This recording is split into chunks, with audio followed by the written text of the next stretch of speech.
Following the European Union-African Union summit, African countries are expressing concern about what they say are unfair trade agreements between EU member nations and African countries. The AU countries are seeking reforms to address the challenges of what they say are unfair trade agreements. VOA's Peter Clotty spoke via Skype with General Jeje Odongo, Uganda's foreign minister, who attended the EU-AU summit.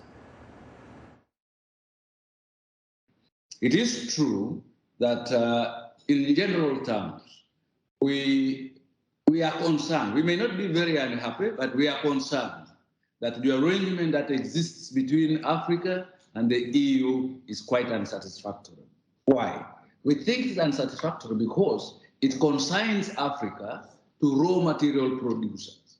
There seems to be no attempt to assist Africa, to enable Africa add value to its raw materials. And this is not the thing that we want. We want to graduate away from merely producers of raw material, but to at least a stage where we can process and add value to our materials so that we can get a lot more from them. Were some of these concerns addressed during the just concluded EU-AU summit? I wouldn't say they were specifically addressed, but we had a conversation about them, and we have agreed on a mechanism to go into the details and nitty-gritty of dealing with these problems.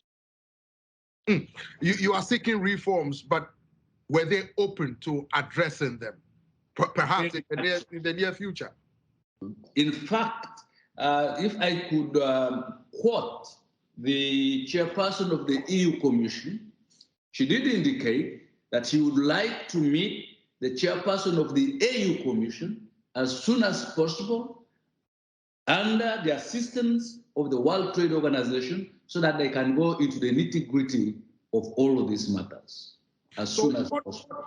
So, General Jeje, what do you think are the major takeaways following this EU-AU summit that you attended? For me, the takeaway is that we have established a new atmosphere, a new rapport, and a willingness on the part of Europe to listen to Africa and consider prioritizing Africa's priorities. That was VOA's Peter Clotty speaking via Skype with General Jeje Odongo, Uganda's foreign minister.